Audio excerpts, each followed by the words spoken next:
अस्सलाम वालेकुम क्लास। तो आज हम रिज्यूम करेंगे टॉपिक ट्रीज। और इसमें हमने अब तक जो कवर कर लिए हैं टॉपिक्स वो हैं basics of trees, binary trees, उसकी रिप्रेजेंटेशन और ट्रैवर्सिंग से रिलेटेड टॉपिक और कुछ strictly binary trees, expression trees. ये टॉपिक हमने अभी तक कवर कर लिए। आज जो टॉपिक हम कवर करने वाले हैं वो है बेसिकली हीप सॉर्ट। ठीक है। और फिर इसके बाद हमारे पास दो मजीद टॉपिक बचते हैं, बाइनरी सर्च ट्रीज और कुछ एप्लीकेशन है बाइनरी ट्री। तो विदाउट फर्दर डिले आइए स्टार्ट कर लेते हैं विथ हीप सॉर्ट। तो हीप सॉर्ट क्या है? हमने इस कोर्स में काफ़ी सॉर्टिंग एल्गोरिथम कवर किए, लेकिन ये हीप सॉर्ट एल्गोरिथम उस वक्त क्यों नहीं कराया गया और अब क्यों कराया जा रहा है? तो रीज़न ये है कि पहली बात तो ये कि हीप सॉर्ट के लिए आपको ट्री की अंडरस्टैंडिंग होना जरूरी थी, जो कि उस वक्त आपको नहीं थी। ठीक है।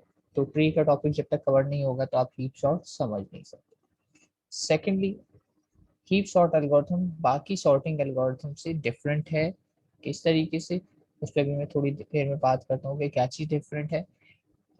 बस ये इसमें एक डिफरेंस होता है जो कि बाकी सॉर्टिंग एल्गोरिथम में हम करते हैं, इसमें नहीं करते। तो चलिए बता ही देता हूँ, पहले डिफरेंस बता देता हूँ फिर हम इसको आगे कंटिन्यू। अगर आप इसमें लास्ट जो बुलेट पॉइंट है उसको रीड करें तो कहा जा रहा है कि heap sort is great when you need to know just the smallest और the largest of a collection of item without the overhead of keeping the remaining item in sorted order. इससे क्या मुराद है? इससे मुराद ये हुई, कह रहे हैं कि हीप सॉर्ट जब आप करते हैं तो हीप सॉर्ट में सिर्फ और सिर्फ आपका जो टॉप मोस्ट एलिमेंट होता है ट्री पर, ठीक है, उससे आपको कंसर्न होती है। या तो वो सबसे लार्जेस्ट एलिमेंट होता है या वो सबसे स्मॉलेस्ट एलिमेंट होता है। ठीक है। और बाकी elements of array doesn't matter कि डिसेंडिंग ऑर्डर में है कंप्लीटली या नहीं, या असेंडिंग ऑर्डर में है कंप्लीटली या नहीं, इससे कोई फर्क नहीं पड़ता।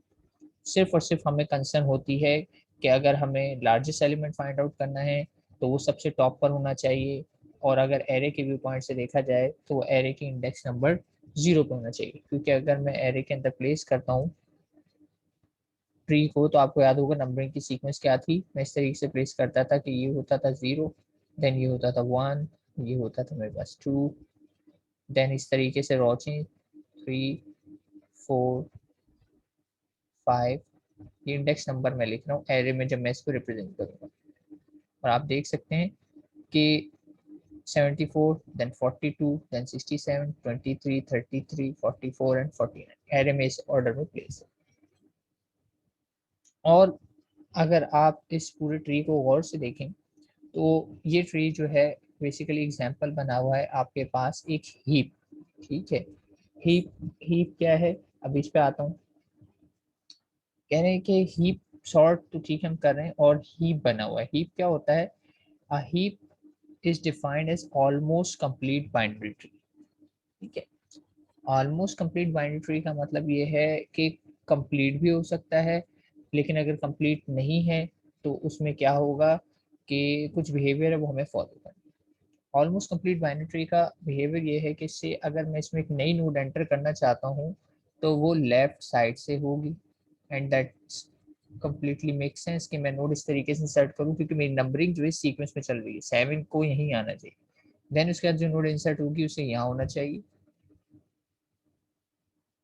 तो ये क्या है इस वक्त अगर देखा जाए तो कंप्लीट तो नहीं है, क्योंकि कंप्लीट बाइनरी ट्री की डेफिनेशन होती है कि उसके लास्ट लेवल पे होते हैं सारे के सारे लीफ नोड। इसमें ऐसा नहीं है, लेकिन इसको ऑलमोस्ट कंप्लीट इसलिए कहा जा रहा है कि इसमें अगर मैं मजीद इंसर्शन करता जाऊं, नए नोड्स ऐड करता जाऊं तो eventually it will become complete.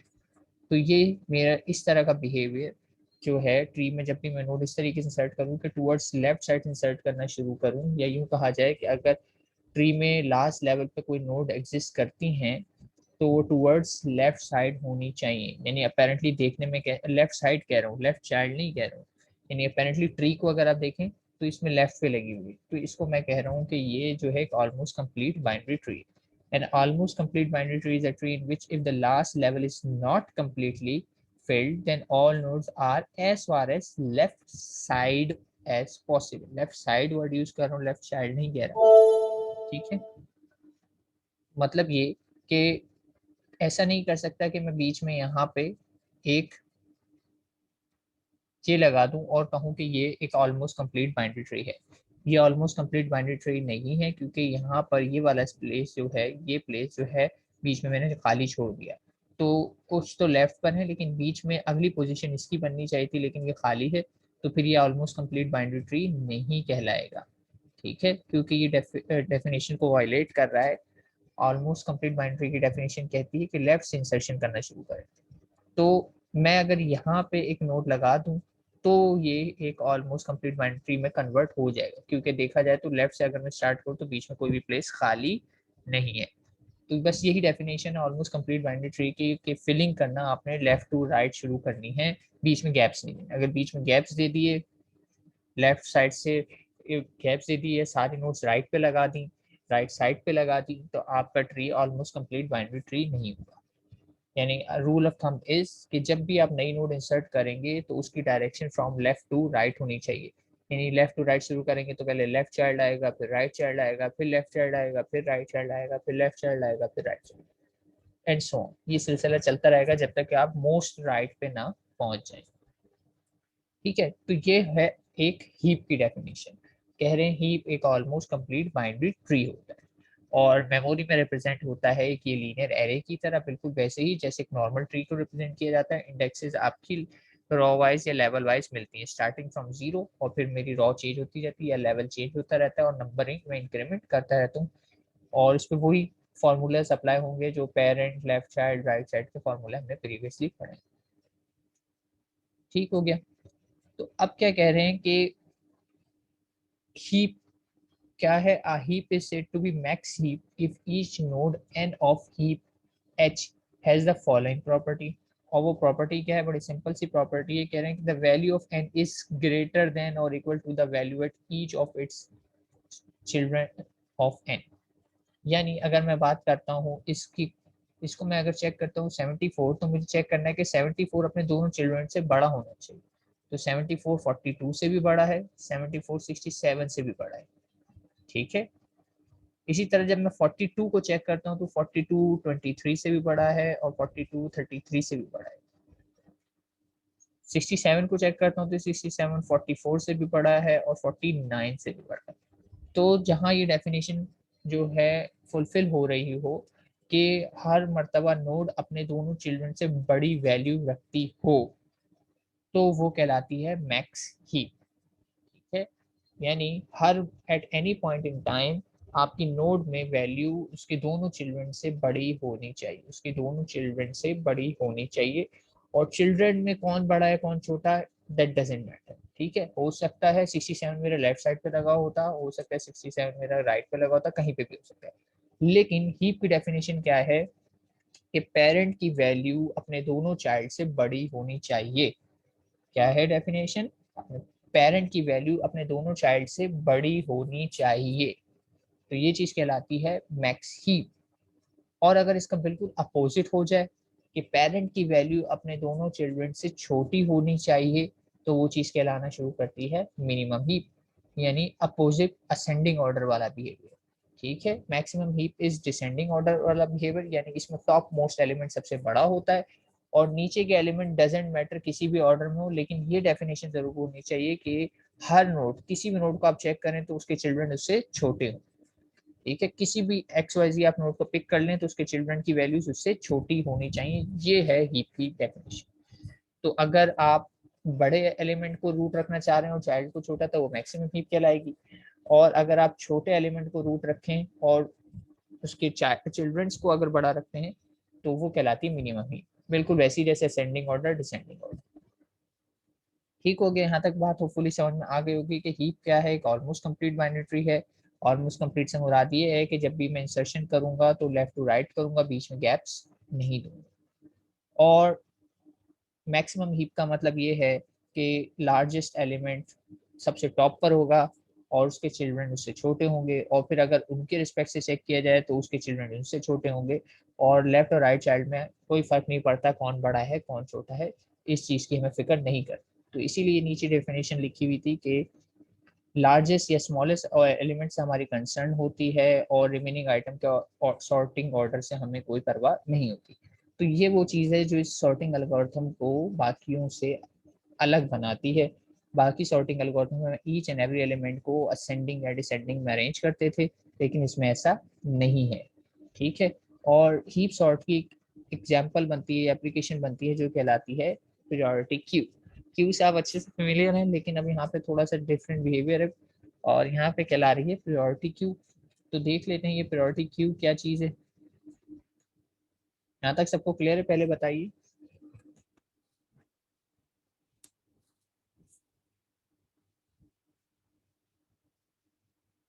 Ji class, यहाँ तक बात क्लियर है?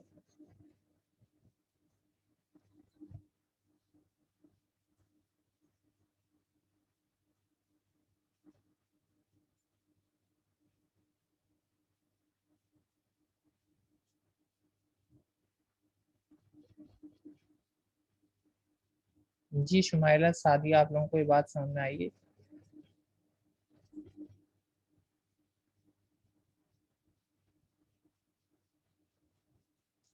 चलिए तो मैं मजीद आगे बढ़ता हूँ। तो हीप शॉर्ट से इम्प्लीमेंट की जाती है हमारे पास।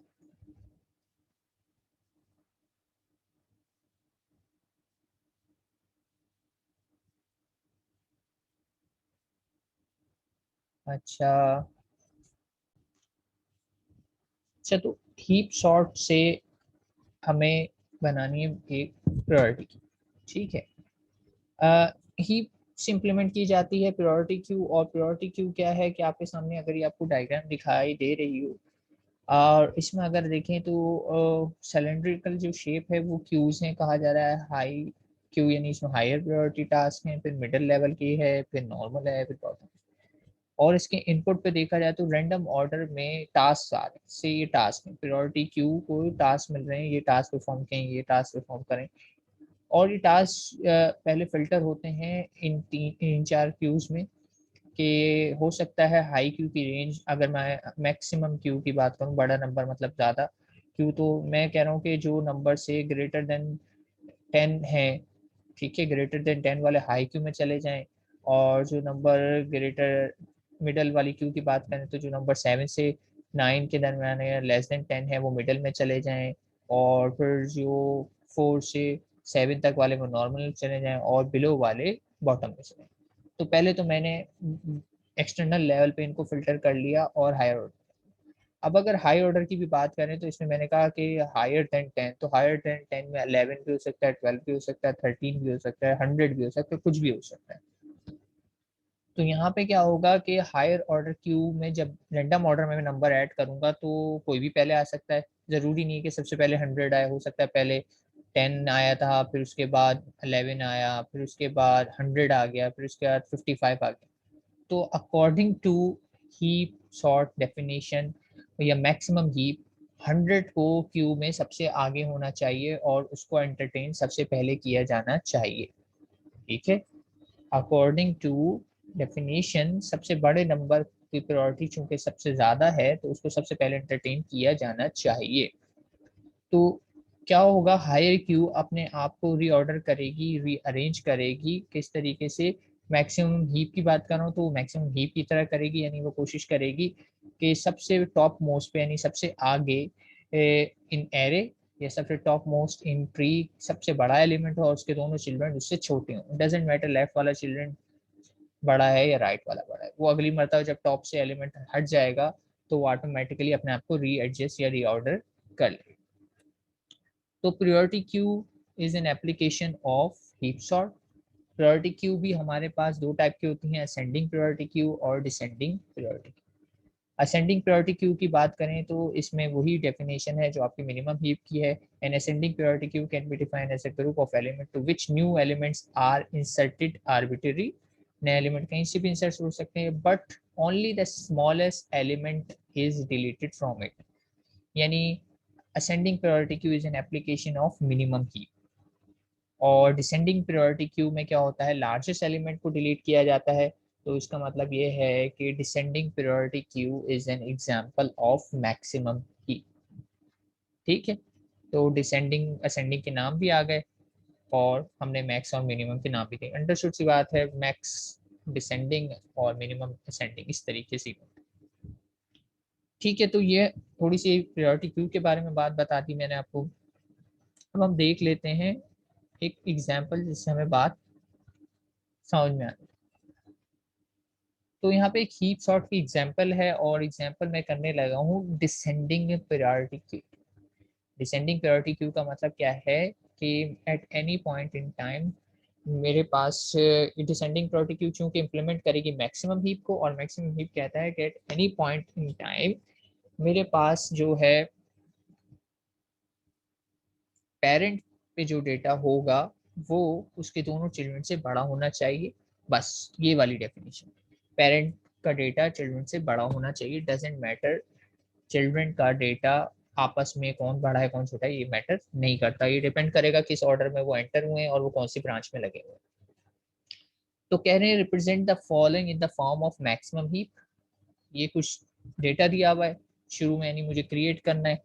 तो उसमें कहा हुआ है 44 आएगा पहले, देन 30 आएगा, देन 50 आएगा, देन 22 आएगा, देन 60 आएगा, देन 55, देन 70।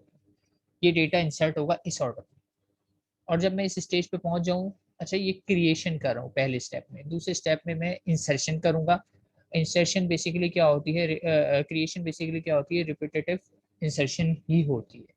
ठीक है, लेकिन आपको क्रिएशन का कॉन्सेप्ट भी पता होना चाहिए कि क्रिएट का मेथड भी होता है इसमें, लेकिन वो बार बार इंसर्शन करने से ही बनता है, क्योंकि उसमें भी वही सब कुछ फॉलो होते हैं रूल्स जो इंसर्शन को।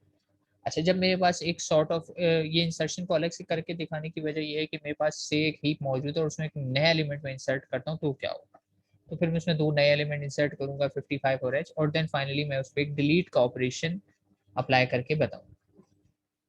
तो चलिए स्टार्ट कर लेते हैं। सबसे पहले अगर क्रिएट की बात करूं तो इसमें मैं नेसेसरी स्टेप्स लिख रहा हूँ। आपसे भी ये एक्सपेक्ट करूंगा एग्जाम में कि आप नेसेसरी स्टेप्स जरूर शो करें। नेसेसरी स्टेप्स क्या होंगे, वो स्टेप्स जिसमें चेंजेस आ रहे हों। ठीक है, इसमें चेंजेस आ रहे हों।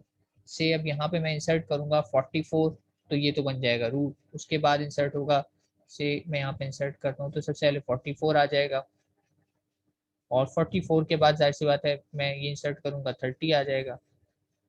यहीं पे लेफ्ट टू राइट जाना है, और फिर मैं इंसर्ट करूंगा 50। तो ये स्टेप मुझे दिखाना है, मैं ये तीनों एक साथ दिखा सकता हूँ।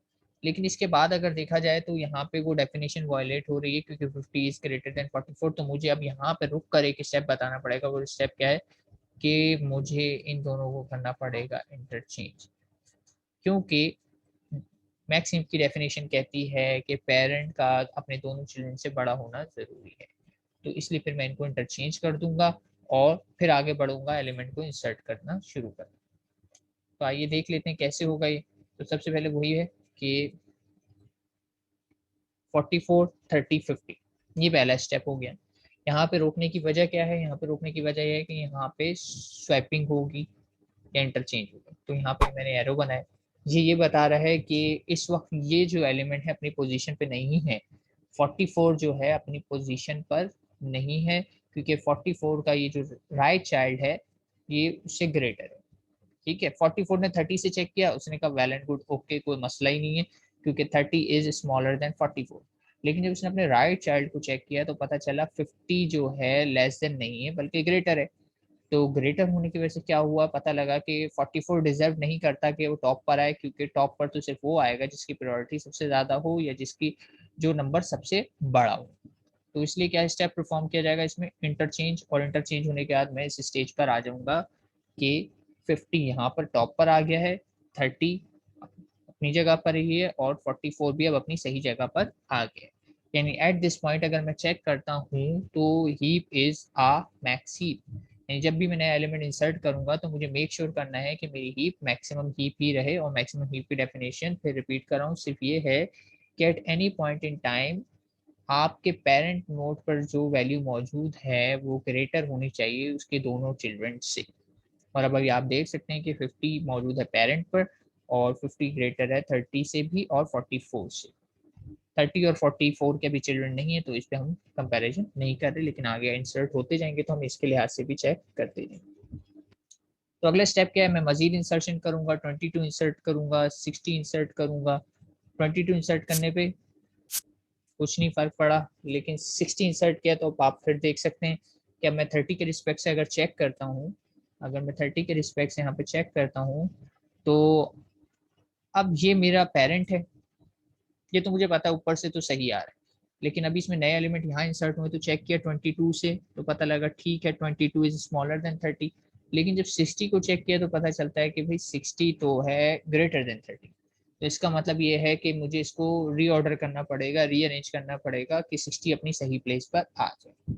और अपेरेंटली देखने से भी ये पता लग रहा है कि 60 इस वक्त मेरे सारी नोड से बड़ा है, तो इसका मतलब ये है कि 60 मूव करता हुआ रूट वाली पोजीशन पर चले जाना चाहिए।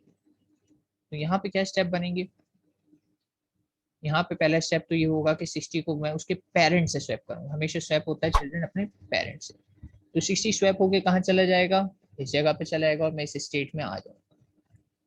ठीक है, क्या अब मेरा हीप मैक्सिमम हीप की फॉर्म में है, तो मैंने चेक किया कि ऐसा है कि वो डेफिनेशन पूरी हो रही है। मैंने चेक किया 50 के रिस्पेक्ट से चेक किया भाई, क्योंकि मैंने चेंज किया तो मैं सबको चेक करूंगा। मैंने चेक किया 50 और 50 को अगर मैं चेक करूं तो पता लगता है कि भाई 50 का लेफ्ट चाइल्ड चेक करा गया तो पता लगा नहीं ये तो ग्रेटर है, ये इतनी सही प्लेस पर नहीं है, राइट चाइल्ड अपनी सही प्लेस पर है।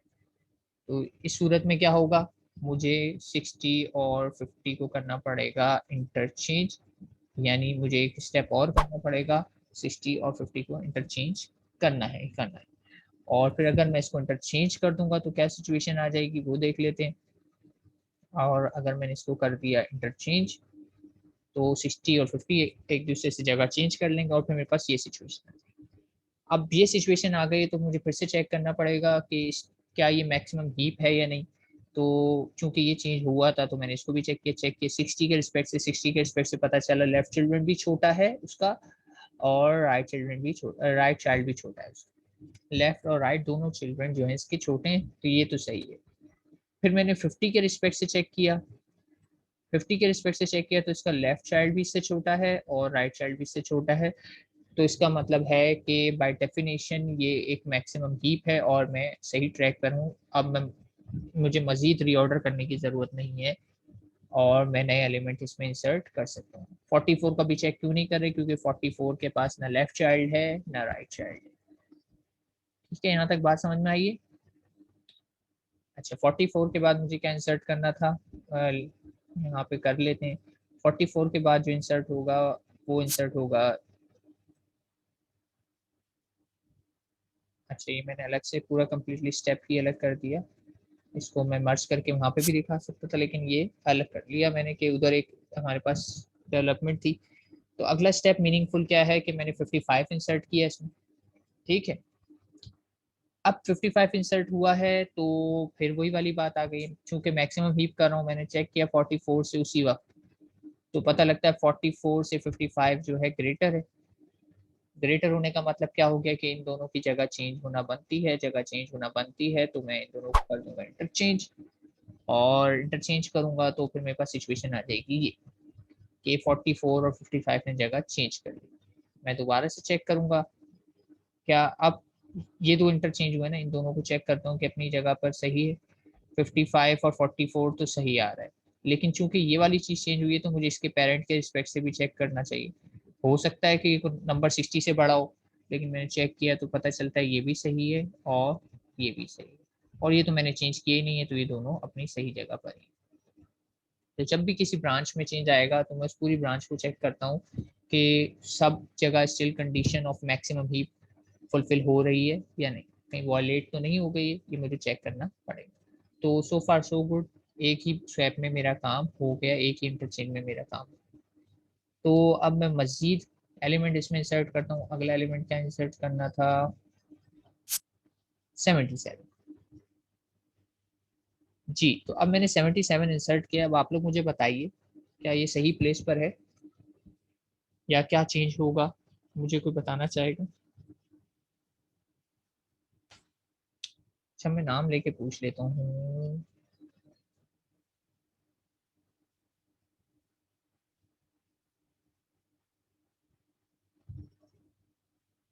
फहाम आप बताना चाहेंगे कि अब मैंने 77 इंसर्ट किया है, आगे क्या हो? और अगर कोई खुद से बताना चाहे वॉलेंटरीली, जिसको जवाब आता हो तो वो भी बता सकता है, वरना मैं नाम लेके पूछ ही रहा हूँ।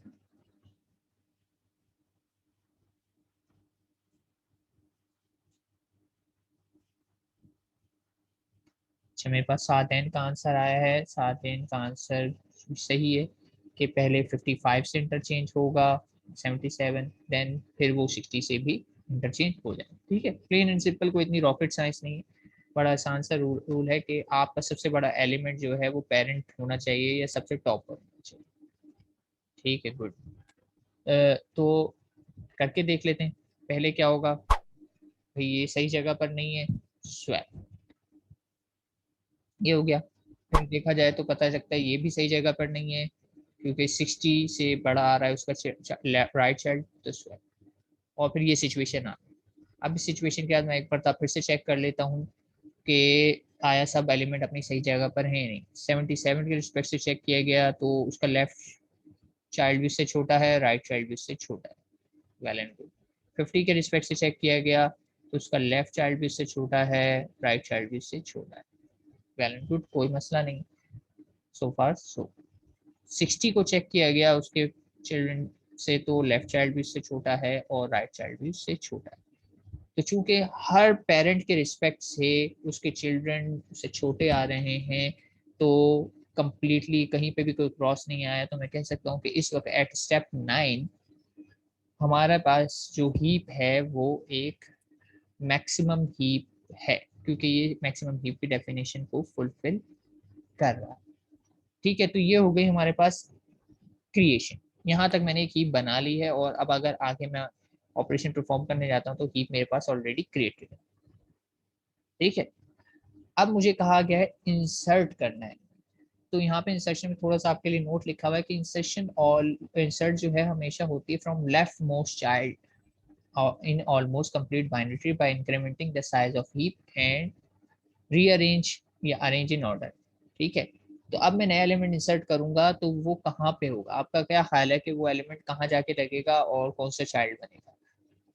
बताइए, अगर कोई मैं नया एलिमेंट इंसर्ट करता हूँ तो कहाँ इंसर्ट होगा, किस नंबर के साथ, किस नंबर का चिल्ड्रन चाइल्ड बनेगा वो?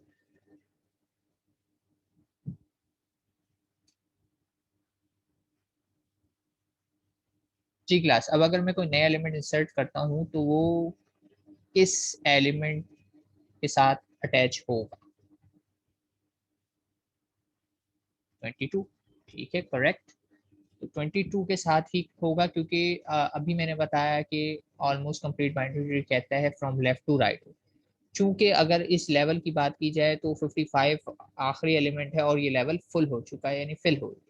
अब ये लेवल फिल हो चुका है तो अगला एलिमेंट नेक्स्ट लेवल पे जाएगा, और नेक्स्ट लेवल पे जब मैं नए एलिमेंट ऐड करना शुरू करूंगा तो वो फ्रॉम लेफ्ट टू राइट।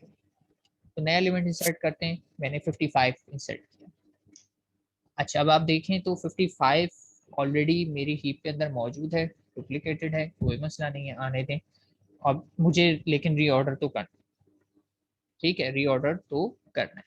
तो अब रीऑर्डर करूंगा तो क्या होगा? रीऑर्डर करूंगा तो पहले 55 जाहिर सी बात है 22 से बड़ा है, तो ये स्वैप होगा, और मेरे पास ये सिचुएशन आ गई।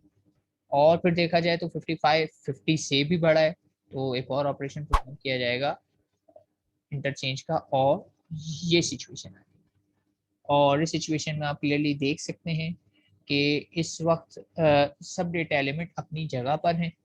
और अगर मैं मजीद एक एलिमेंट इंसर्ट करता हूँ उससे 11, तो 11 में मुझे कुछ भी इंटरचेंज करने की जरूरत नहीं, क्योंकि 11 इज लेस देन 50। अच्छा, देखने वाली बात क्या है कि इस एग्जाम्पल मैंने एक और पॉइंट हाईलाइट किया है कि इसमें दो मरतबा 55 इंसर्ट किए गए, और एक 55 इस लेवल पर है और एक 55 इस लेवल पे, यानी एक लेवल 1 पर है और एक लेवल 2 पर है। तो क्या इस बात से कोई फर्क पड़ता है? नहीं, इस बात से कोई फर्क नहीं पड़ता। जरूरी नहीं कि दो सेम डेटा हो और वो एक ही जैसे लेवल पे आ रहे हो, ये डिपेंड करता है टोटली कि वो किस ऑर्डर में इंसर्ट किया गया, कोई पहले आया कोई बाद में आया। और ये इस बात पे भी डिपेंड करता है कि वो लेफ्ट चाइल्ड की ब्रांच में आ रहा है या राइट सब ट्री में आ रहा है। तो टोटली इस पे डिपेंड करता है। जैसे कि बताया गया था कि उनके इंटरनल ऑर्डर डजेंट मैटर, लेकिन जब भी इंटरटेन किया जाएगा ना, तो आप ये देखेंगे कि पहले 77 निकलेगा, फिर 60 निकलेगा, फिर इन दोनों 55 में से कोई सा भी पहले निकल सकता है, लेकिन फिर ये दोनों 55 निकलेंगे। डजेंट मैटर वो लेवल 3 पे लगा हुआ है, डजेंट मैटर वो लेवल 2 पे लगा हो, कहीं पे भी लगा हो। अच्छा, यहाँ पे लेवल 1 और लेवल 2 है, एक लेवल 2 पे लगा एक लेवल 3 पे लगा। यानी अगर मैं पहले इसमें से डेटा निकालूंगा तो सबसे पहले जो डेटा निकलेगा वो निकलेगा 77, उसके बाद निकलेगा 60, और उसके बाद इन दोनों 55 में से कोई सा भी निकल सकता है। से मैं कहता हूँ ये वाला निकल जाएगा, और फिर इसके बाद ये वाला निकलेगा। ऐसा हरगिज नहीं होगा कि इस 55 के बाद ये 50 निकल जाए, क्योंकि 55 इज ग्रेटर देन 50। तो हीप काम ही ऐसे करती है कि किसी भी जगह पे लगा हुआ हो, लेकिन जब भी डेटा डिलीट होता है तो अपने आप को रीऑर्डर करेगा, और ये 55 जो नीचे वाला है ये एडजस्ट होते होते होते अपनी सही जगह पर पहुंच जाएगा और अपनी प्रायोरिटी के लिहाज से एंटरटेन किया जाएगा। जी जी, हो सकता है। ठीक है, ग्रेटर देन और इक्वल टू का रिलेशनशिप है तब इंटरचेंज नहीं करेंगे।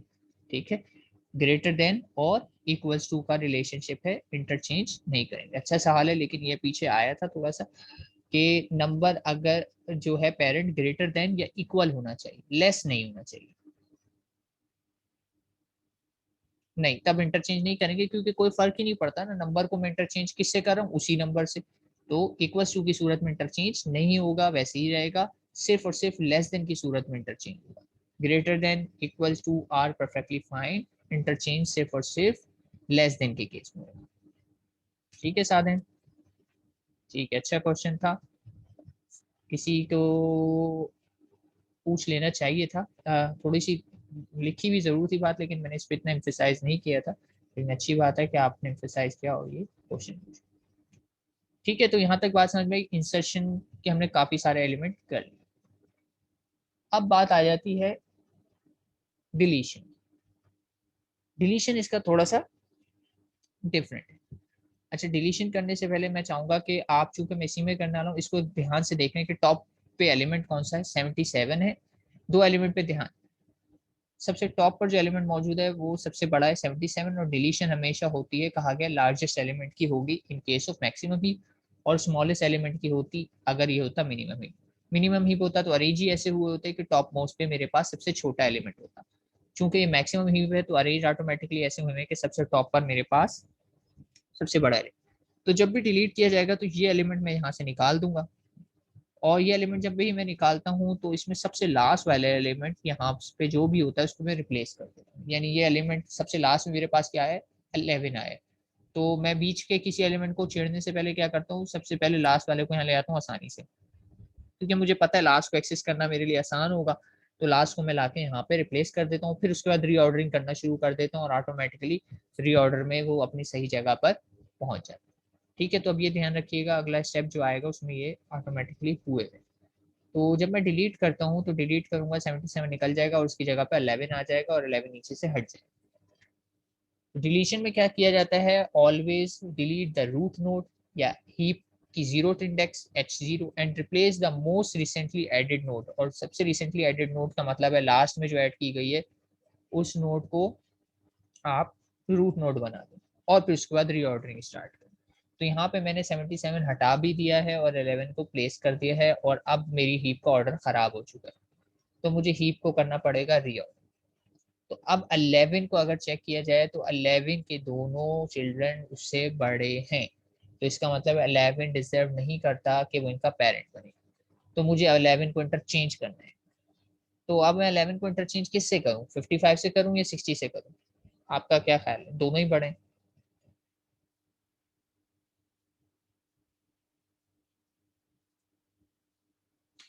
से अगर मैं 55 से इंटरचेंज कर लेता हूँ तो मेरे पास सिचुएशन आएगी ऐसी कि यहाँ पे आ गया है मेरा 11,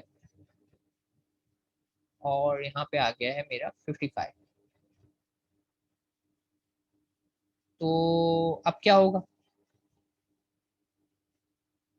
अगर 55 के रिस्पेक्ट से चेक करूं तो 55 के दोनों चिल्ड्रन क्या उससे छोटे हैं? 11 तो छोटा है, लेकिन क्या 60 55 से छोटा है?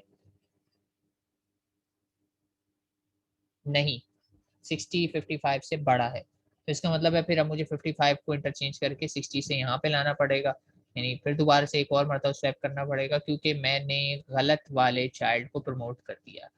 मैंने उस चाइल्ड को प्रमोट कर दिया जिसको मुझे प्रमोट नहीं करना चाहिए था। इट्स लाइक कि अगर मैं बात करूं एक फैमिली ट्री की, ठीक है, फैमिली ट्री में अगर से एक कंपनी का ओनर है कोई बंदा, और वो डिसीज हो जाता है, उसका इंतकाल हो जाता है, और उसके दो बेटे हैं, एक बेटा बड़ा है और डेफिनेटली दूसरा बेटा छोटा है।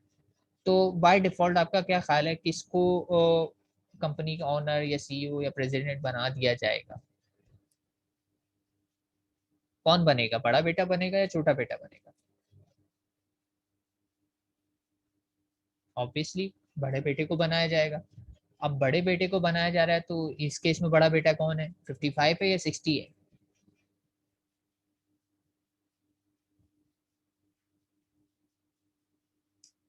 60, ठीक है। तो इस केस में बड़ा है 60। होगा क्या अगर मैंने 55 को किसी भी तरीके से ऊपर ले भी आया, तो फिर एक और एडिशनल स्टेप होगा और उसको वापस नीचे कर दिया जाएगा। तो इट्स बेटर कि मैं एक एक्स्ट्रा स्टेप ना करूं और जो राइटफुल ओनर है या जो राइटफुल प्लेस पे आ सकता है उसे ही लाए। तो यहाँ पे अगर मैं यहाँ पे इंटरचेंज करना चाहूंगा तो लेफ्ट और राइट में पहले मैं चेक कर लूंगा कि कौन बड़ा है, क्योंकि बड़ा नंबर टॉप पे जाना है ना। अभी डेफिनेशन क्या थी मैक्सिमम हीप की, कि सबसे बड़ा एलिमेंट टॉप पर होना चाहिए, रूट बनना चाहिए। तो 55 और 60 में बड़ा कौन है, 60 है। तो इट मीन्स कि मुझे यहाँ पे जो इंटरचेंज करना है वो उसको 60 पे करना है, ठीक है। 55 से करने का कोई फायदा नहीं है, मैक्सिमम हीप की डेफिनेशन ही वॉयलेट हो जाएगी। और फिर जब मैं 60 से स्वैप कर दूंगा तो मेरे पास ये सिचुएशन आ जाएगी। अब क्या मेरे पास 60 तो चलें ठीक है अपनी सही जगह पर है, 60 का लेफ्ट चाइल्ड 55 भी उससे छोटा है, राइट चाइल्ड 11 भी उससे छोटा है। अब चूंकि मैंने इस ब्रांच में चेंज किया तो इधर ही चेक करता हूँ, उधर वाली ब्रांच तो डिस्टर्ब नहीं हुई। क्या 11 अपने दोनों चिल्ड्रन से बड़ा है? क्या 11 अपने दोनों चिल्ड्रन से बड़ा है?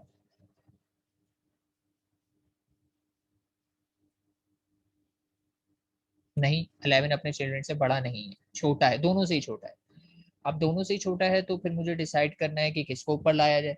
तो फिर वही रूल फॉलो करूंगा, 44 और 55 में से कौन बड़ा है, ठीक है। 45 और 55 में से 55 बड़ा है, तो इधर जो मैं इंटरचेंज करूंगा वो मैं इसे 55 से कर दूंगा, क्योंकि इट मेक्स नो सेंस कि मैं पहले छोटे को ऊपर लाऊं फिर एक एडिशनल स्टेप करूं और फिर इसको डिमोट करूं। तो बेहतर है कि मैं राइटफुल जो है ओनर उसको ऊपर ले आता हूँ। तो 55 इधर स्वैप होगा और 55 यहाँ आ जाएगा। क्या अब मेरी हीप मैक्सिमम हीप के ऑर्डर सही है? मुझे चेक करना पड़ेगा। मैंने मतलब कहा कि मैंने डिलीशन परफॉर्म कर लिया और रीऑर्डर कर लिया, तो रीऑर्डर के बाद ये हीप मैक्सिमम हीप होनी चाहिए। 60 के रिस्पेक्ट से अगर मैं चेक करता हूँ तो देखें 55 और 55 आ गया ना, वो वाला 55 जो नीचे था अपने आप ऊपर। मैंने कहा था ना कि आप जैसे इसे डिलीट करते जाएंगे तो ये अपनी पोजीशन अचीव करते जाएंगे। अब दोनों 60 के बाद जो दो स्मॉलेस्ट नंबर बनते हैं वो 55 ही बनते हैं, और वो देखें एक उसका लेफ्ट चाइल्ड है उसका राइट चाइल्ड। अब मैं 60 को डिलीट करूंगा तो दोनों में टाई है, कोई सा भी ऊपर आ जाएगा, कोई फर्क नहीं पड़ता। देन अगर मैं इस 55 के रिस्पेक्ट से बात करूं तो इसका लेफ्ट चाइल्ड भी इससे छोटा है, इसका राइट चाइल्ड भी इससे छोटा है, ठीक है। देन अगर मैं इस 50 की बात करता हूँ तो इसका लेफ्ट चाइल्ड ही है सिर्फ और सिर्फ, तो और वो इससे छोटा है, तो ये भी सही। इस 55 की बात करता हूँ तो इसके लेफ्ट और राइट दोनों चाइल्ड हैं, तो 44 भी इससे छोटा है, 11 भी इससे छोटा है। तो इट मीन्स ये मेरी मैक्सिमम हीप की डेफिनेशन को फुलफिल कर रहा है।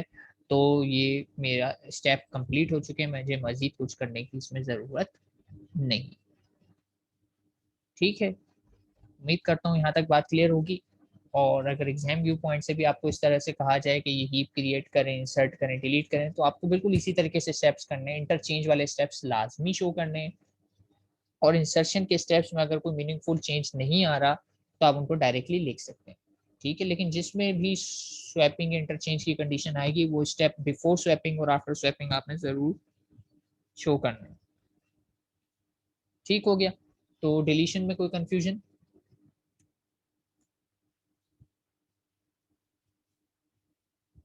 उम्मीद करता हूँ नहीं होगी। चलें गुड। अब आ जाते हैं हम, ये जो भी हमने परफॉर्म किए स्टेप्स उसके एल्गोरिथम देख लेते हैं कि ये एल्गोरिथम में कैसे होगा। इंसर्शन का एल्गोरिथम दो चीजें इनपुट लेता है, एक डेटा जो आपने इंसर्ट करना है और एक डेफिनेटली उसकी लोकेशन। उसकी लोकेशन कैसे आएगी, क्योंकि मुझे पता है कि इस वक्त हीप की जो आपका क्या कहते हैं लेंथ, यानी कि मुझे पता होता है कि हीप में इतने एलिमेंट मौजूद हैं, तो उस लिहाज से मुझे पता लग जाता है कि मुझे कहाँ पर जाके इंसर्ट करना है। तो दो चीजें पास होंगी इस फंक्शन को। अब चूंकि मैं हीप में पहले स्टेप देखें एल्गोरिथम का क्या है, सिंपली हीप का साइज बढ़ाता हूँ, क्योंकि एक मैं नया एलिमेंट हीप में ऐड कर दूंगा तो हीप का साइज तो बढ़ जाएगा। अच्छा, अब लोकेशन जाहिर सी बात है कुछ भी हो सकती है। मुझे कहा गया कि आप लोकेशन पे इंसर्ट कर दें, लोकेशन मुझे बतानी पड़ेगी। अब लूप लगी हुई है, लूप की कंडीशन सिंपली क्या है कि जब तक लोकेशन ग्रेटर देन जीरो है तो आपको कुछ स्टेप्स फॉलो करना। ग्रेटर देन जीरो का मतलब है जीरो लोकेशन होती है रूट की, ठीक है, जीरो लोकेशन होती है रूट की। तो अगर लोकेशन जो है आप जहाँ पे इंसर्ट करना चाह रहे हो रूट से बड़ी है तो आप ये लूप चलाएंगे, और अगर वो रूट के तक पहुंच गई है तो फिर आप लूप को स्टॉप कर देंगे। और हर मतलब आप क्या करेंगे कि आप जिस जगह एलिमेंट इंसर्ट करना चाह रहे हैं उस जगह पर जो भी डेटा आपने से प्लेस करना है, आपने उस डेटा को कंपेयर करना होता है अपने पेरेंट से। मैं मतलब वो डेटा पेरेंट से कहीं बड़ा तो नहीं, तो आपको पेरेंट की लोकेशन भी फाइंड आउट करनी पड़ती है। तो पेरेंट की लोकेशन कैसे फाइंड आउट कर सकते हैं, ये हमने फॉर्मूला पढ़ा था कि अगर मैं किसी नोड से उसके पेरेंट की लोकेशन फाइंड आउट करना चाहता हूँ तो फॉर्मूला है कि वो जो भी लोकेशन है उसमें -1/2 करूँ तो मुझे पेरेंट की लोकेशन मिल जाती है।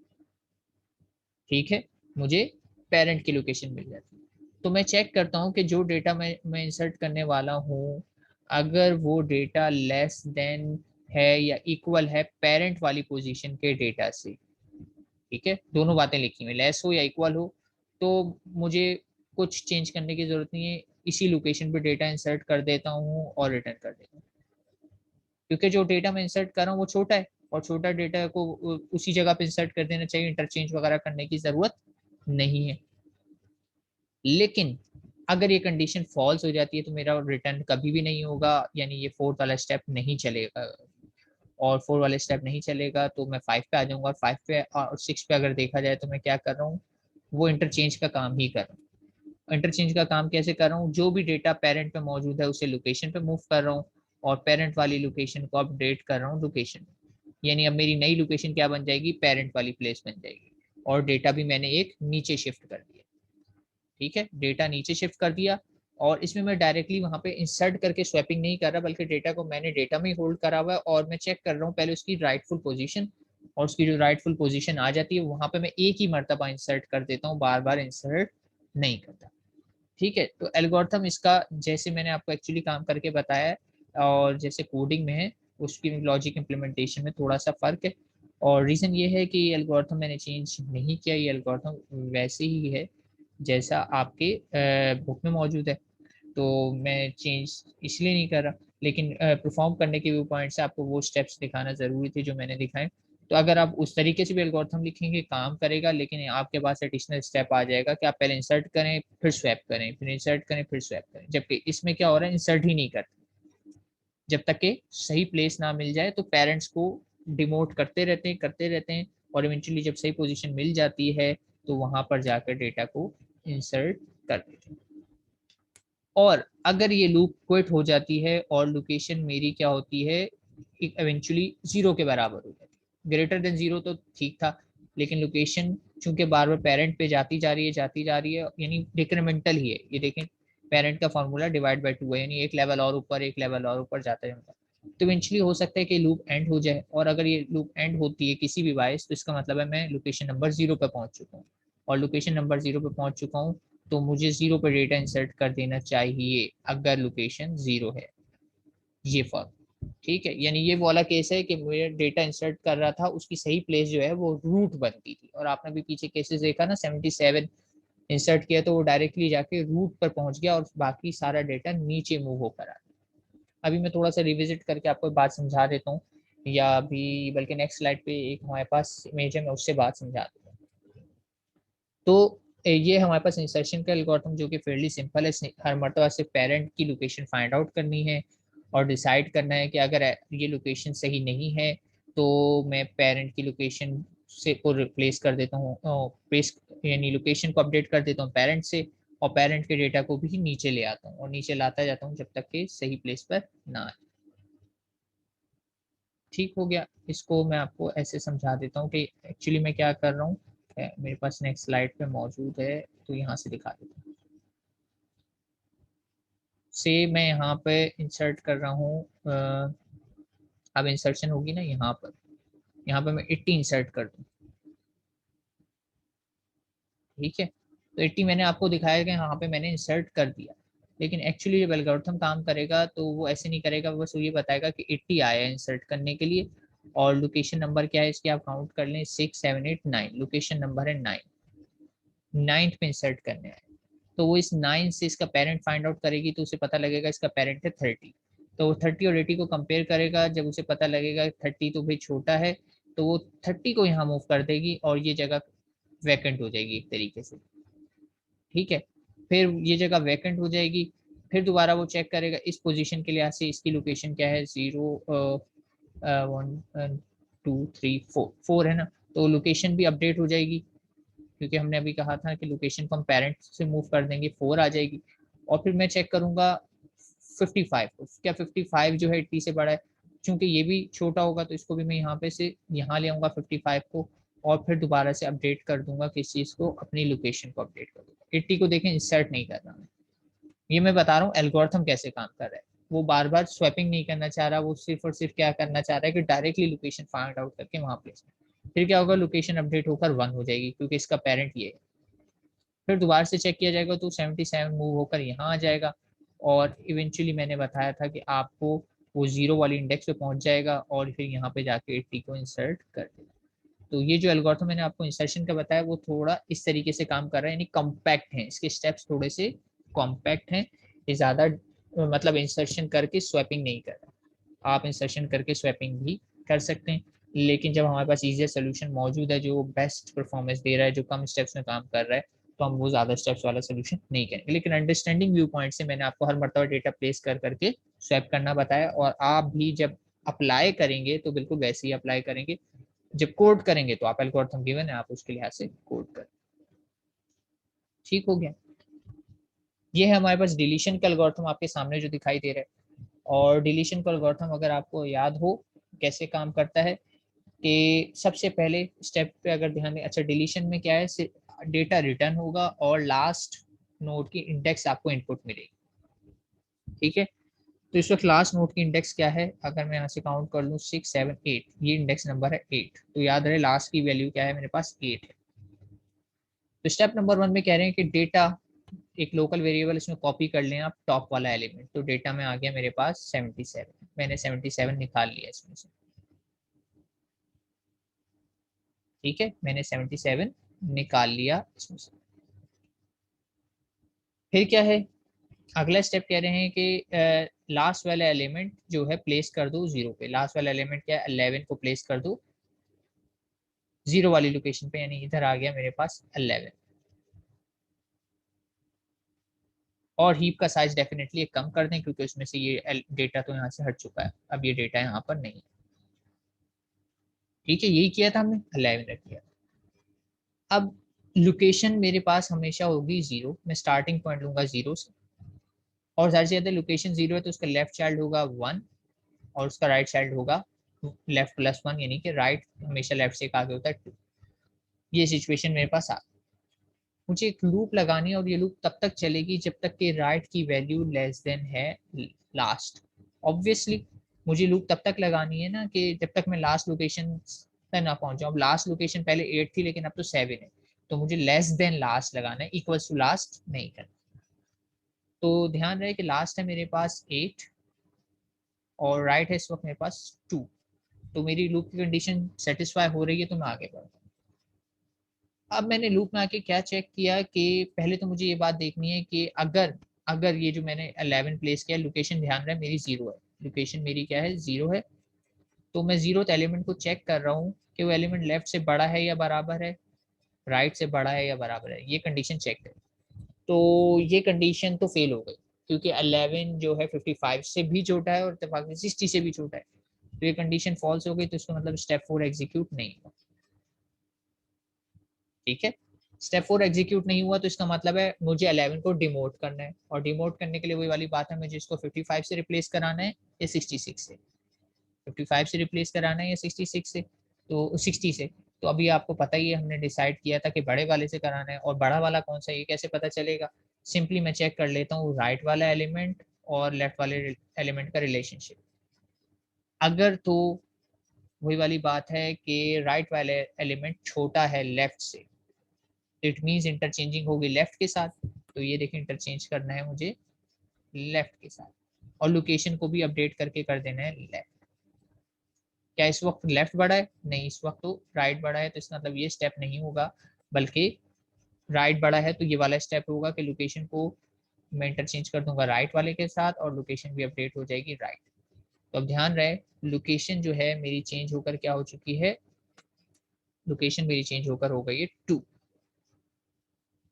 ठीक है, लोकेशन मेरी अपडेट होकर हो गई है 2। और स्टेप 6 क्या कर रहा है? लेफ्ट और राइट की नई वैल्यूज फाइंड आउट कर रहा है, क्योंकि लोकेशन की वैल्यू अपडेट हुई है। तो लेफ्ट की वैल्यू क्या बन जाएगी इसके रिस्पेक्ट से चेक किया जाए, तो 2 मल्टीप्लाई बाय 2 प्लस 1 5। लेफ्ट की अपडेटेड वैल्यू है मेरे पास 5, और राइट की अपडेटेड वैल्यू क्या बन जाएगी? लेफ्ट प्लस 1 यानी 6। तो कीप इन माइंड मेरे पास राइट की वैल्यू बन गई 6, और ये है लूप का लास्ट स्टेप। इसके बाद लूप दोबारा से कंटिन्यू होगी, और चूंकि राइट की वैल्यू 6 हो चुकी है, तो मैंने यहाँ 6 रख दिया। ठीक हो गया। अब मुझे फिर से चेक की लूप की कंडीशन सही थी, यानी अब मैं किस जगह पर पहुंच चुका हूँ? मैं यहाँ पहुंच चुका हूँ कि ये जो है रिप्लेस होकर हो चुका है 60। ठीक है, मैंने ये भी स्टेप परफॉर्म किया था, और 11 यहाँ आगे इंटरचेंज हो गया था। यहाँ पहुंच चुका हूँ, यहाँ पे अब 60 नहीं है। और अब इस वक्त मैं जो है लोकेशन जो है मेरी इसको पॉइंट करिए, LOC मेरा यहाँ पर है, LOC। और डेफिनेटली लेफ्ट और राइट कहाँ होंगे? मेरा ये लेफ्ट है और ये राइट है। फिर से मैंने चेक किया 11 के रिस्पेक्ट से वही वाली बात, क्या 11 44 और 55 से बड़ा है? नहीं, बड़ा नहीं है, तो इसका मतलब लूप मजीद चलेगी, लूप टर्मिनेट नहीं हुई। और फिर वही वाली बात 55 को ऊपर लाऊंगा, तो राइट की वैल्यू फिर से अपडेट हो जाएगी, लेफ्ट की वैल्यू भी अपडेट हो जाएगी। और लोकेशन की वैल्यू क्या बन जाएगी? लोकेशन की वैल्यू वो बन जाएगी जो राइट की वैल्यू है। तो राइट की वैल्यू इधर क्या है? इसमें 6 है। ठीक है, और लेफ्ट की वैल्यू इसमें मेरे पास 5 है, और ये वैल्यू मेरे पास है 2। तो जब लोकेशन की वैल्यू फिर से दोबारा से स्टेप 4 एग्जीक्यूट नहीं होगा, 5 होगा, लोकेशन की वैल्यू 2 से चेंज होकर हो जाएगी 6। ये 6 हो जाएगी, तो लेफ्ट की वैल्यू अपडेट होकर क्या हो जाएगी? 6 मल्टीप्लाई बाय 2 12 और 13 हो जाएगी। लेफ्ट की वैल्यू 13 बन रही है, और राइट की वैल्यू डेफिनेटली एक ज़्यादा 14 बन रही है। तो राइट की वैल्यू अपडेट हो गई है, और मैं यहाँ पे लिख देता हूँ 14। तो ये लूप तो क्विट हो जाएगी, लेकिन हुआ क्या? एक स्टेप परफॉर्म हुआ है। ये क्या हुआ? यहाँ पे 55 को मैंने 11 से रिप्लेस कर दिया, और 11 को मैंने यहाँ पर 55 से रिप्लेस कर दिया। ये डेटा इंटरचेंज हो गया। अब लूप मजीद नहीं चलेगी, क्योंकि कंडीशन फॉल्स हो गई, 14 इज नॉट लेस देन 8। तो मैं डायरेक्टली चलाऊंगा स्टेप नंबर 7 पे। स्टेप नंबर 7 कह रहा है क्या? लेफ्ट की वैल्यू लास्ट -1 है, लेफ्ट की वैल्यू है 13 और लास्ट की वैल्यू है 8। तो क्या 13 इक्वल है 7 के? नहीं, ऐसा तो नहीं हो रहा। तो ऐसा नहीं हो रहा, तो मुझे मजीद चेक करने की कोई ज़रूरत नहीं है। स्टेप 7 भी एग्जीक्यूट नहीं होगा, और मैं डायरेक्ट कर दूंगा रिटर्न डेटा, दैट्स इट। और रिटर्न डेटा में क्या? डेटा में अगर आपको याद हो, इनिशियली मैंने 77 निकाल लिया था, ये रहा 77, तो ये रिटर्न हो जाएगा। तो इस तरीके से ये एल्गोरिथम एग्जीक्यूट हुआ। लेकिन इसमें क्या हुआ कि ना, ये स्टेप नंबर 7 एग्जीक्यूट नहीं हुआ, और मैं चाह रहा हूँ कि आपको मैं स्टेप नंबर 7 बताऊं कि कब एग्जीक्यूट होगा और क्यों एग्जीक्यूट होगा। तो उसके लिए मैं इसको कर देता हूँ क्लीन, रिपीट नहीं कर रहा, रिकॉर्डिंग हो रही है, आप लोग देख लीजिएगा। इसको मैं कर देता हूँ क्लीन, और आपको एक ऐसी एग्जांपल दिखाता हूँ कि जिसमें स्टेप नंबर 7 भी हमें करना पड़े। तो वो एग्जांपल बड़ी सिंपल सी है कि मैं इस पूरे एल्गोरिथम में यहाँ पे सिर्फ इस नंबर को बड़ा कर देता हूँ कि इस ब्रांच में आ जाएगी। इस तरीके से होगा क्या? वही बात कि मैंने इसको रिप्लेस किया, ये हो गया 11, और 11 यहाँ से हट गया। अब ये 65 है, क्योंकि अब ये 65 है तो आप समझ रहे हैं कि 11 जब इंटरचेंज होगा तो यहाँ पर आ जाएगा। अच्छा, राइट की वैल्यू स्टिल देख लेते हैं क्या। राइट की वैल्यू इनिशियली यहाँ पे भी 2 ही होगी और लेफ्ट की लास्ट की वैल्यू स्टिल यहाँ पर 8 है। ठीक है, और जब मैंने ये कंडीशन चेक करी 4 तो फॉल्स ही हो गया। 4 फॉल्स होने का मतलब ये है कि जो आखिर का एलिमेंट था, और ज्यादातर 4 फॉल्स ही होगा क्योंकि नीचे वाला एलिमेंट जो भी मैंने इंसर्ट किया है वो छोटा ही है। अच्छा, तो अब क्या है, मुझे लेफ्ट राइट में चेक करना था, पता चला कि भाई ये वाला नंबर बड़ा है ये छोटा है, तो मैंने 11 को रिप्लेस कर दिया 65 से। ठीक है, और 65 कौन सा है, मेरा लेफ्ट मोस्ट है, और यहाँ पे आ गया मेरा 11। अब ध्यान रहे लेफ्ट वाले से किया है, यानी स्टेप 5 ट्रू हो गया है। राइट की वैल्यू छोटी है तो मैंने जो स्टेप परफॉर्म किए वो ये परफॉर्म किए, और लोकेशन को अपडेट करके कर दिया लेफ्ट। लोकेशन यानी क्या हो चुकी है, 1 हो चुकी है। लोकेशन मेरी हो गई है 1। लोकेशन मेरी हो गई है 1। तो 1 के लिहाज से जब मैं कैलकुलेट करूंगा लेफ्ट की वैल्यू तो आएगी 2 multiply by 1 is 2 and 3। Left की वैल्यू आ गई 3 और राइट की वैल्यू आ जाएगी 4। ठीक है, लोकेशन मेरा अब इस जगह पर है, यहाँ पे है LOC, और डेफिनेटली लेफ्ट और राइट, जिसके लेफ्ट और राइट चिल्ड्रन। तो मैंने चेक किया 4 is less than 8। Yes, 4 is less than 8। तो फिर से ये एग्जीक्यूट हुआ। फिर से मुझे चेक करना है कि 11 को मैं किससे रिप्लेस करूँ, 50 से रिप्लेस करूँ या 30 से रिप्लेस करूँ। ऑब्वियसली ये 50 से रिप्लेस होगा, यानी फिर से लेफ्ट साइड पे चला जाएगा, 11 इधर आ जाएगा और 50 यहाँ आ जाएगा। ठीक है, फिर से लेफ्ट वाले से ही रिप्लेस हुआ, यानी फिर से मेरा स्टेप ये वाला ही हुआ, और लेफ्ट की वैल्यू क्या हो गई, चेंज होकर लेफ्ट वाली आ गई। लेफ्ट की वैल्यू क्या थी, 3 थी, तो 3 आ गई। अब ये 3 हो गई है तो यहाँ पे मैं 3 प्लेस करूंगा, तो 3 multiply by 2 is 6 plus 1 is 7। तो लेफ्ट की अपडेटेड वैल्यू है 7 और राइट की वैल्यू डेफिनेटली अपडेटेड वाली हो जाएगी 8। जब मैं यहाँ पे पहुंचूंगा दोबारा से लूप पे, तो 8 is not less than 8 but 8 is equal to 8। तो ये तो लूप की कंडीशन फॉल्स हो गई। फॉल्स हो गई तो मैं डायरेक्ट जंप करके चले जाऊंगा स्टेप नंबर 7। अच्छा, ध्यान रहे 11 इस वक्त अपनी सही जगह पर नहीं है और लूप मेरी टर्मिनेट हो गई। पिछली मरतबा तो लूप टर्मिनेट तब हुई थी जब मेरा 11 अपनी सही जगह पर आ गया था। 11 को स्टिल 22 से स्वैप होना चाहिए। तो आप देखते हैं स्टेप 7 कैसे काम करें। तो स्टेप 7 में मैंने चेक किया कि लेफ्ट की वैल्यू लास्ट -1 है, लेफ्ट की वैल्यू है 7। ठीक है, लास्ट की वैल्यू थी 8, 8 -1 इज 7, तो ये कंडीशन तो ट्रू हो गई। ये कंडीशन ट्रू हो गई। एक और कंडीशन चेक कर रहा हूँ, क्या लोकेशन पर जो डेटा मौजूद है वो छोटा है लेफ्ट वाले डेटा से। लोकेशन पर डेटा, आप लोकेशन देखें ये है, लोकेशन पे 11 है और 11 जो है छोटा है लेफ्ट वाले डेटा से। तो ये 11 जो है यहाँ पे 11 आ रहा है, 11 इज लेस देन लेफ्ट वाला डेटा है 22। ये कंडीशन भी ट्रू हो गई। तो बोथ कंडीशन ट्रू हो रही है, एंड का रिलेशनशिप है, तो कह रहे हैं इंटरचेंज कर दो लेफ्ट और लोकेशन को। तो इंटरचेंज कर दो लेफ्ट और लोकेशन को, इसका मतलब 22 की जगह मैं प्लेस कर देता हूँ 11 और 11 की जगह मैं प्लेस कर देता हूँ 22। तो ये वो वाला स्पेशल केस है जिसमें आपका स्टेप नंबर 7 एग्जीक्यूट हो। ये कब होगा, कह रहे हैं in case left child becomes the last node after deleting root node. यानी जब आपने डिलीट किया ना, तो डेटा इत्तेफाक से आपका जो डिलीट हुआ वो राइट वाला था और लेफ्ट वाला जो है वो बन गया आपका अब अपडेटेड लास्ट नोड, और आप ब्रांच में भी उसी में आ गए, तो ये स्टेप एग्जीक्यूट हो। तो मैंने आपको ये दोनों एग्जांपल बता दी विद और विदाउट स्टेप नंबर 7, कि जिस ब्रांच में से डिलीट हुआ है अगर उसी ब्रांच में आप मूव करते हुए आ जाएंगे तो स्टेप 7 एग्जीक्यूट होगा, अदरवाइज नहीं। ठीक है, that's it from my side. ये थे दो एल्गोरिथम, इनको मैंने एक्सप्लेन कर दिया जितना मैं कर सकता था। बाकी इसकी इम्प्लीमेंटेशन लैब में होगी तो आपको और क्लियर हो जाएंगे। तो काइंडली यहाँ तक अगर किसी को कोई कंफ्यूजन की क्यूरी है तो पूछ लीजिए, वरना फिर हम लेक्चर को कंक्लूड करते हैं।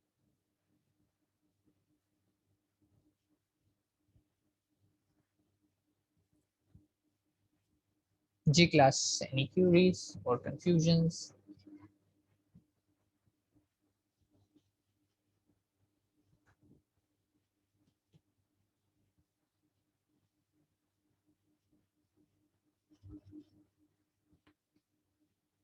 तो आपकी खामोशी को क्या समझूं स्टूडेंट्स?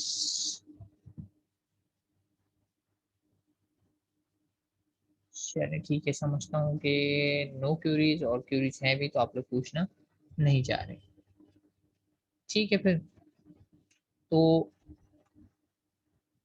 डीप सॉर्ट हमने मैनुअली भी करके देख लिया, उसके थोड़ा सा एल्गोरिथम को भी मैंने एक्सप्लेन कर दिया है। अब और इस लेक्चर में मजीद तो कुछ है नहीं, तो लेक्चर को हम करते हैं यहाँ पे कंक्लूड, और देन आपसे मुलाकात होगी इंशाल्लाह नेक्स्ट लेक्चर में। टिल नेक्स्ट टाइम, अल्लाह हाफिज।